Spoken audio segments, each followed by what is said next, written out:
Buenas a todos, bienvenidos a un nuevo Dime por qué. Mi cámara está, ¿verdad, Ceci?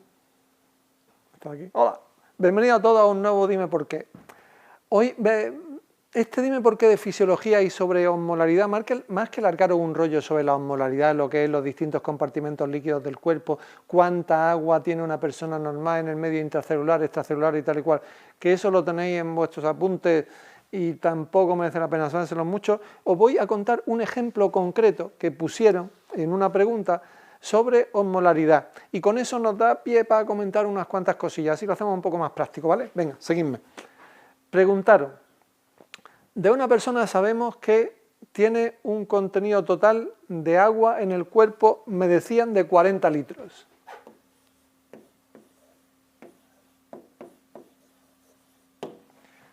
Me decían de 40 litros y esos 40 litros que tiene esta persona tenía una osmolaridad de 300. Osmolali, lalidad, porque osmolalidad es por kilo, laliquilo, ¿vale? Todo con L, y la osmolaridad es por litro. Litro, osmolali kilo, ¿vale? Sí, se entiende. Vale, pues una osmolaridad de 300. Y me decía algo así como, ¿qué consecuencias tendría meterle un chute a esa persona en vena de 1,5 litros de suero con una osmolaridad de 340? Vamos a sumar a esta persona 1,5 litros y con una osmolaridad de 340. Vale, y lo que preguntaban en esta es, una vez que se alcanzara el equilibrio en esa persona, no equilibrio emocional, sino equilibrio de osmolalili, ¿qué nueva osmolalidad tendría? Y entre la respuesta venía la respuesta 1, decía que era 300, la respuesta 2 decía que era 301, y la respuesta 3 decía que era 340. La 4 me parece que decía ya 380 o algo así. Bien, esta, sin hacer ningún cálculo, yo ya sabría decirla, porque dice, si le mete a alguien un suero hiperosmolar con respecto al suyo, esa persona ya no tiene la misma osmolaridad que antes, pero tampoco se vuelve de la misma osmolaridad que el suero que le has puesto, que solo le has puesto 1,5 litros y él tenía 40. Esta tampoco puede ser. Y mucho más, a la persona se le va la olla y se pone en 380. Evidentemente, esa tampoco podía ser. Entonces, con esa pregunta yo ya sabía que la respuesta era 301. Pero ¿y si en la pregunta me hubieran puesto algún número más? Y esto, insisto, si no soy muy partidario de números, casi que paséis de mí, ¿no? Pero yo con una cuenta, sin hacer una fórmula que tengáis que memorizar ahora, sino simplemente usando el razonamiento. Si yo le meto a alguien 1,5 litros nuevo a una osmolaridad de 340, esa persona pasaría a tener, ahora tiene, pues, digamos que 41,5 litros, pongamos, 41,5 litros. Y en esos 41,5 litros, supongamos que esos litros se los hemos metido isoosmolares. Entonces tendría 41,5 litros con 300 miliosmoles kilogramos de osmolalidad.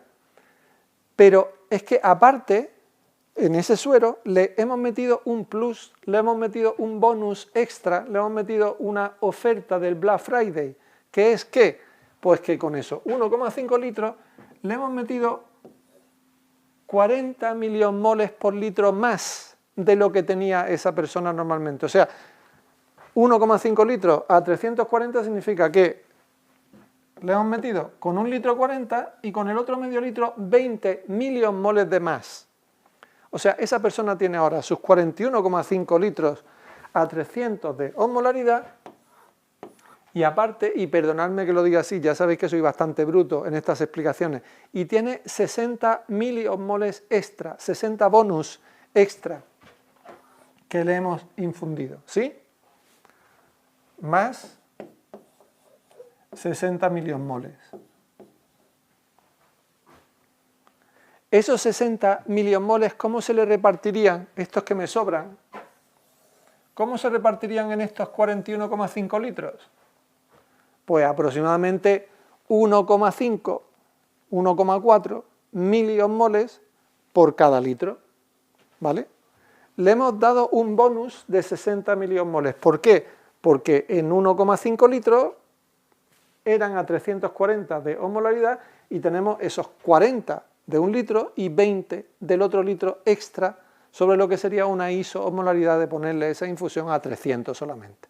Entonces esos 60 que me sobran irían repartidos en estos 41,5 litros y por lo tanto teníamos 1,5 más o menos, 1,4 de osmolaridad. O sea que la nueva osmolaridad, en vez de ser 300, sería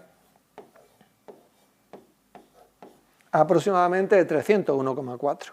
Es una cuenta de la vieja, una old ladies count. Si queréis pararlo y si queréis preguntarme lo que sea, me lo podéis preguntar. Pero es simplemente para que sepáis que una pregunta como esa del equilibrio osmolar y de que qué sucede, pues ¿qué sucede? Otra pregunta pusieron. Esta pregunta primera está clara, ¿no? Miradme los ojos, ¿sí, no? O sea, si tú tienes una osmolaridad y te infunden un líquido hiperosmolar, tu nueva osmolaridad es mayor.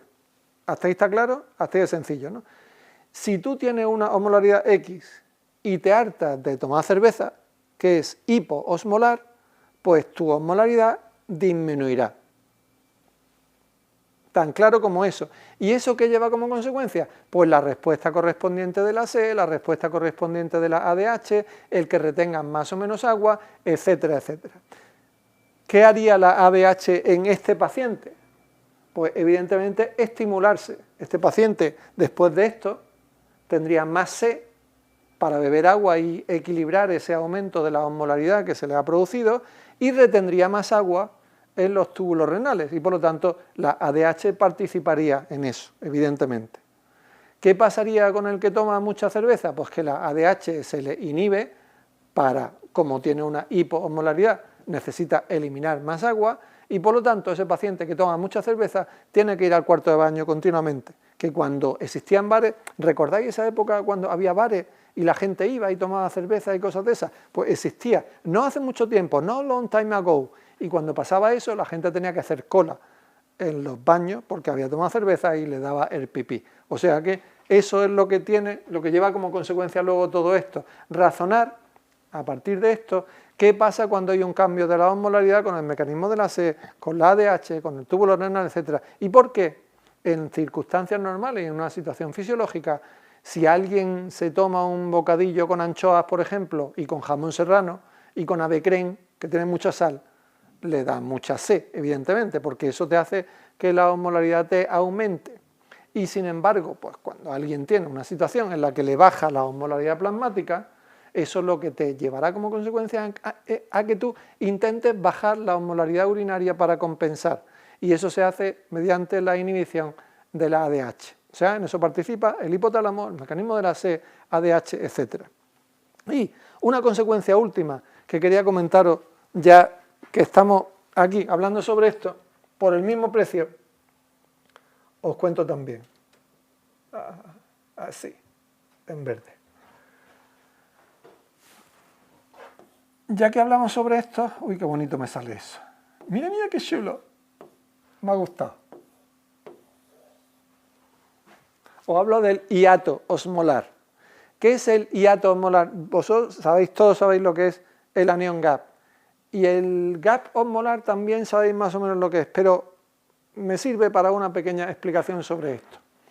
Cuando tú tienes una osmolaridad X, se supone que esa osmolaridad depende fundamentalmente de todos los solutos que llevas y que pueden pasar por una membrana semipermeable relativamente fácilmente, como puede ser el sodio y todos sus primos, el sodio y el cloro, el potasio, el calcio, etcétera, que todos ellos más o menos se calculan como el sodio por 2, si el sodio son 140 y el cloro son 100, el potasio son 4 y el calcio son 9, o son 8, etcétera, pues todo eso sumado son como sodio por 2, más la glucosa y la urea en parte. Bien, pero Eso es lo que te lleva al cálculo de la osmolaridad, digamos, viendo los datos de la bioquímica de un paciente.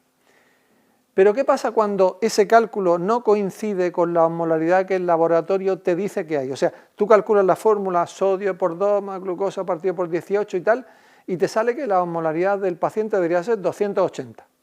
Y sin embargo, el laboratorio te dice que ese paciente tiene una osmolaridad de 310. ¿Qué sucede? Pues que hay alguien ahí, hay algún intruso que está provocando ese aumento de la osmolaridad y que no has tenido en cuenta en la fórmula. ¿Quiénes son esos? El etanol, el etilenglicol, el manitol, etc. Hay muchas sustancias que pueden tener ese poder osmótico que no tienes en cuenta en la fórmula y que en algún caso te pueden producir ese hiato osmolar. O sea que si en algún caso os dicen que sucede eso, una de las cosas en las que tengo que pensar, por ejemplo, es en una intoxicación por etilenglicol, en donde también me hablarían que hay un anion gap elevado, pero el anion gap elevado ya es fruto de otros dimes por qué les que comentaremos en su momento. Espero que esto por lo menos os haya servido para que si hay alguna pregunta concreta que vaya sobre esto, por lo menos tengáis soltura a la hora de pensarlo, ¿vale? Hasta el próximo dime por qué.